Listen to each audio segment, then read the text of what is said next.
History can teach us so many things and tell us insane stories of all kinds. But what if we told you that some parts of it still make absolutely no sense? In Japan, someone once carved a 500-ton block straight out of a hillside, but left behind nothing telling us what they were trying to build. In Oklahoma, mysterious markings inside the Anubis caves have even sparked claims that travelers from across the Atlantic reached America centuries before Columbus. Were these people capable of things we have seriously underestimated? Or are we simply reading the clues wrong? Today, we're looking at history's greatest mysteries, 15 finds that defy explanation. Let's begin with number 15. The Anubis caves. There are some things that, no matter how long you stare at them, somehow become stranger rather than clearer. The markings inside Oklahoma's Anubis caves certainly belong in that category. Gloria Farley was shown the site by a local farmer in 1978 and noticed a dog-headed carving she believed resembled the Egyptian god Anubis. Then, Barry Fell, a Harvard zoologist known for controversial ideas about pre-Columbian contact, examined other markings and interpreted several as Ogham and Libyan writing. His translations referred to Bel, the sun, and seasonal movements, while researchers William McGlone and Phillip later investigated possible equinox alignments involving sunlight and shadow. If those readings were true, Europeans or Mediterranean travelers may have reached Oklahoma centuries before Columbus. Mainstream archaeologists, however, do not accept that conclusion. They argue that the supposed letters lack convincing archaeological context and could include natural scratches or later graffiti. The sunlight alignments are measurable. Who carved the markings and when is another matter. Number 14. The Chaycras of Caral, the Norte Chico civilization of Peru, who built the legendary city of Caral, wasn't simply early, it was super clever. Earthquakes were a constant danger along the Peruvian coast, but about 5,000 years ago, builders were already using a surprisingly effective answer. Chaycras. These were woven bags made from plant fibers, packed with stones and placed inside platforms and foundations. During tremors, the loose rocks could shift against one another, while the flexible fibers helped absorb movement, reducing stress on the surrounding walls. Archaeologist Walter Tasso later documented similar construction at Pisquillo, while related stone-filled bags have been identified at Caral and other coastal sites, including Sparrow and Vichama. Experiments have since suggested that the principle really can soften seismic movement. That leaves us with a spectacular thought. Long before modern base isolation systems or reinforced foundations existed, people living in earthquake country had already worked out their own practical way of letting buildings move without immediately bringing them down. But how did they actually did it? Number 13. The queen of the night. The Babylonians left us tons of gods, demons, and supernatural beings, but one woman has managed to keep her identity secret for nearly 4,000 years. She appears on the Burney relief, an old Babylonian terracotta plaque dating roughly to the 19th or 18th century BC and now kept at the British Museum. Nude, winged, and crowned with a horned headdress, she grips the rod and ring symbols associated with divinity while her bird-like talons rest upon two lions. Owls flank her on either side. Everything suggests someone powerful, but nobody can agree who. Ishtar, better known as Inanna, has been proposed because of her links with lions, love, war, and divine authority. Ereshkigal, ruler of the underworld, is another candidate, partly because the wings point downward. Lilitu has entered the argument as well. Even the plaque's original excavation site remains unknown. Thermoluminescence testing supports its ancient date, but science has solved only its age. The woman herself still refuses to give us her name. Number 12. The bull's blood poison. For as long as humans have lived on Earth, they have searched for different ways to end one another's stories. Some did it with blades, others with poison. But King Midas of Phrygia supposedly chose something far stranger: bull's blood. Strabo wrote that Midas drank it after the Cimmerians invaded his kingdom, while archaeology confirms that Gordian suffered a brutal destruction around the late 8th century BC. The troublesome part is the poison itself. Greek physician Nicander later used bull's blood for a deadly substance whose effects resemble arsenic poisoning, leading researchers to suggest realgar, the red arsenic sulfide known in antiquity. But accounts describing the liquid being left to become poisonous do not fit realgar particularly well. It was already toxic. That raises a more literal possibility: actual bull's blood. Blood spoiling under Anatolia's heat could become dangerously contaminated. So when ancient writers said Midas died from bull's blood, perhaps they meant precisely what they wrote. Number 11. The Nuragic civilization. We know plenty about ancient civilizations, the Sumerians, Egyptians, and Romans, but Sardinia gave us another society whose name rarely gets the same attention. The Nuragic civilization flourished during the Bronze and Iron Ages and covered the island with enormous stone towers called nurag. Roughly 7,000 survive today, while estimates suggest thousands more once existed. Certain examples rise 20 meters and contain thick walls, internal chambers, and spiral staircases, but no one can tell us why they were built. Fortresses, temples, communal centers, and residences have all been proposed. The Nuragic people left no surviving literature to settle the argument. Even ancient Mediterranean writers filled those gaps with myths. Greek traditions associated Sardinian monuments with Daedalus, while Diodorus Siculus credited the constructions to the Cyclopes. Archaeology gives us firmer ground elsewhere. These islanders were accomplished bronze workers whose weapons, figurines, and ornaments entered wider Mediterranean trade. Their towers remain everywhere.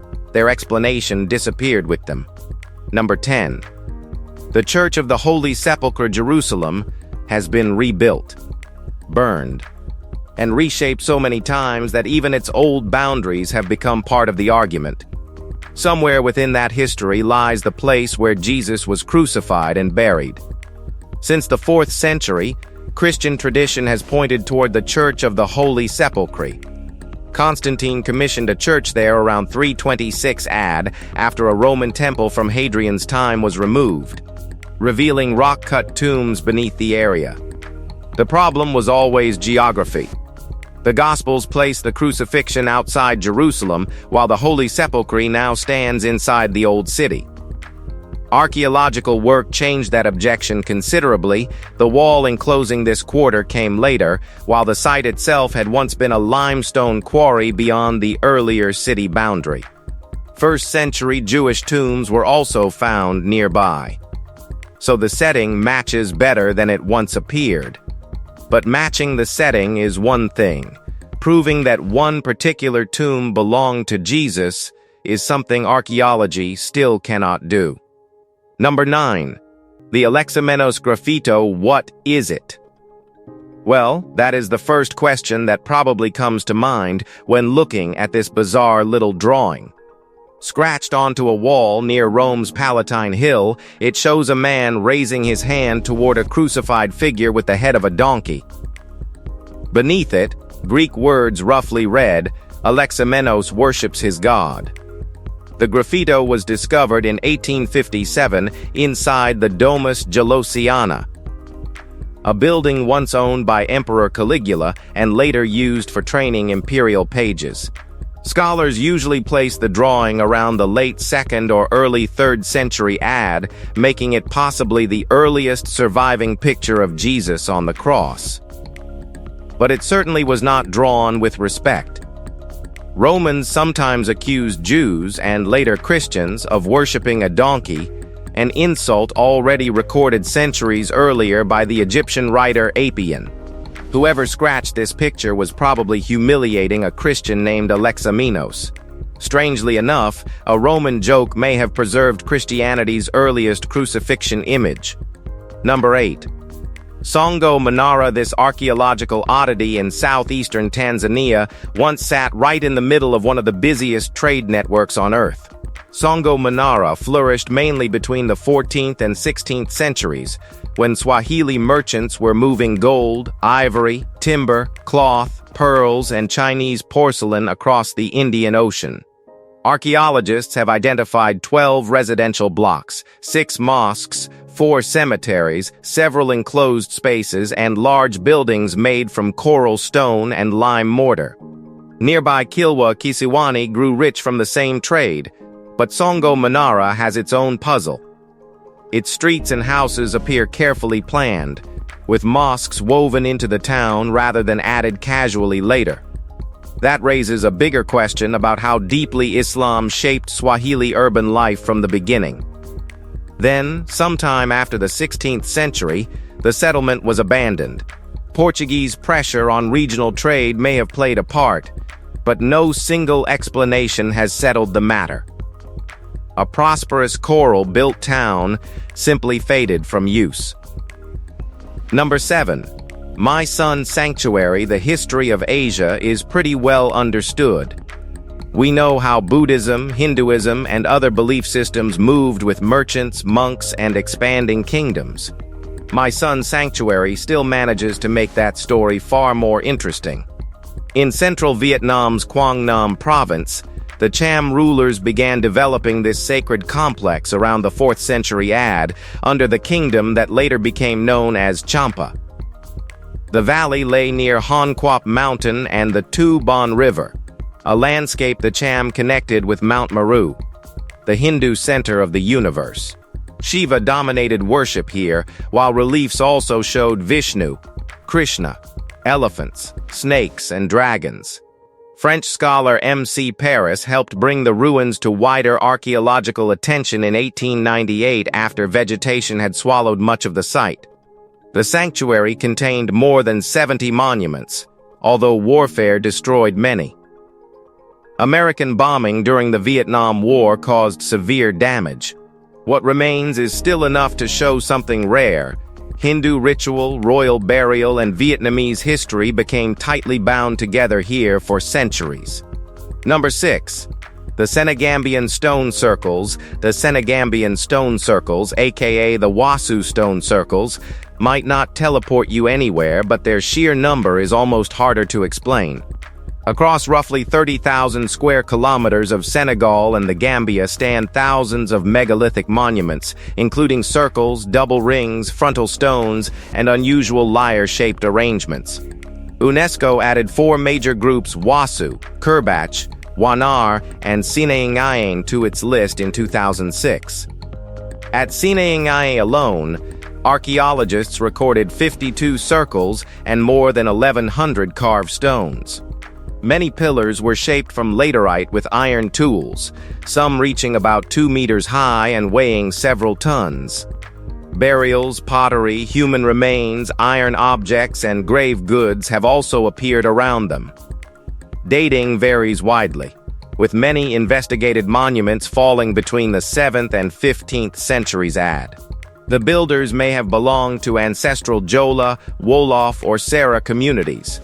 No one has proved which one or why this tradition spread so enormously. Number 5.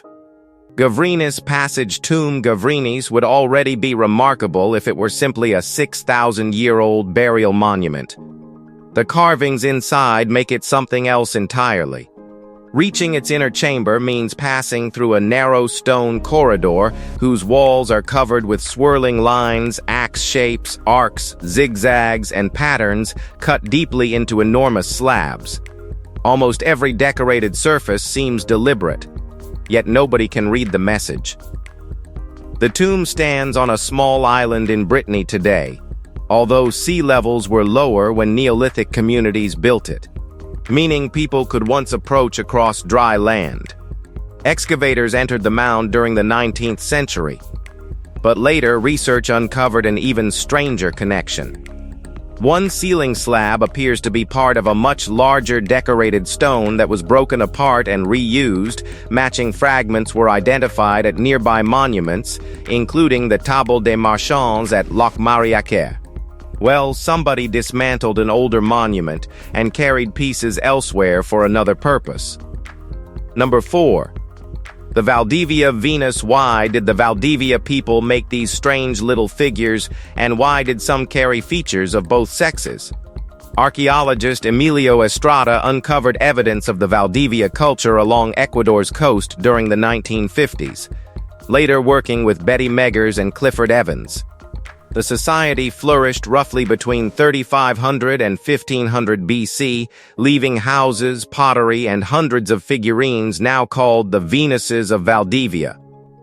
Most portray women with pronounced breasts, elaborate hairstyles, tiny arms, and faces marked with simple lines.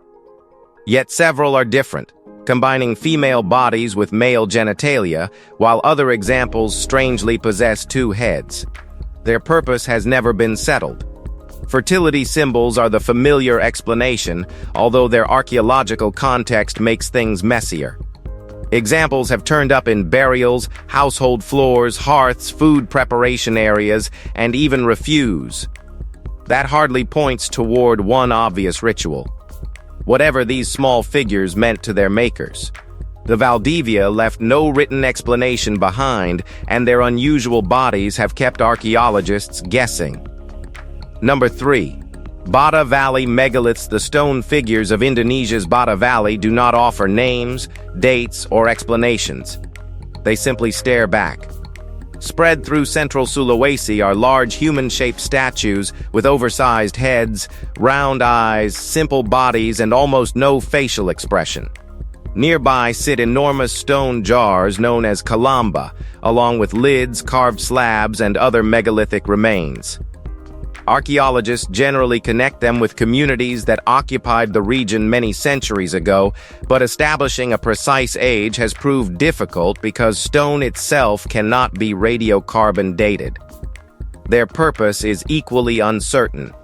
Ancestors, important leaders, guardians, or figures tied to burial customs have all been suggested. Local stories provide far more colorful answers. Certain statues are said to represent people punished for crimes and turned into rock, while others are treated as reminders of powerful figures from the distant past. The strangest part may be how little the figures reveal. Their makers gave them enormous eyes, but no mouths. Number 2. The War of the Bucket. So, can a bucket kill thousands of people? Well, according to one of medieval Italy's strangest stories, it practically did. In 1325, soldiers from Modena supposedly slipped into rival Bologna and stole a wooden bucket from a public well. Bologna demanded its return, Modena refused, and a war followed that reportedly left around 2,000 men dead. Great story, except the famous bucket probably had nothing to do with starting the fighting. Bologna and Modena were already bitter enemies caught in the wider struggle between the papal Guelphs and imperial Ghibellines. After Modena took the fortress of Montevideo, Bologna mobilized a much larger force, leading to the Battle of Zappolino on November 15, 1325. The Modenese won despite being heavily outnumbered and pursued their opponents toward Bologna. The bucket appears to have been taken afterward as a mocking trophy, not before the battle. Well, history is super perplexing. Number 1. Ishi no Hetden. A hillside in Takasago, Japan, holds something that looks almost too heavy to belong there. Ishi no Hetden is a gigantic block of stone, carved directly from the surrounding rock and weighing roughly 500 tons. Most of its sides were cut away, yet one section remains attached, suggesting that whoever worked on it never completed the job or never intended to move it at all. No surviving record tells us who ordered the work or why such an enormous object was necessary. That silence has kept the mystery alive for centuries. Water gathers beneath the stone in a shallow basin, producing a striking reflection that can make the massive block appear to float. Local tradition has long treated the place as sacred, and the nearby Shiko shrine preserves legends surrounding it. Perhaps Ishi no Heiden was meant for a monumental tomb or religious project. Perhaps the work simply failed. Who knows? Well, that's all from us. If you've enjoyed this video, be sure to like and subscribe. Take care, and we'll see you in the next one.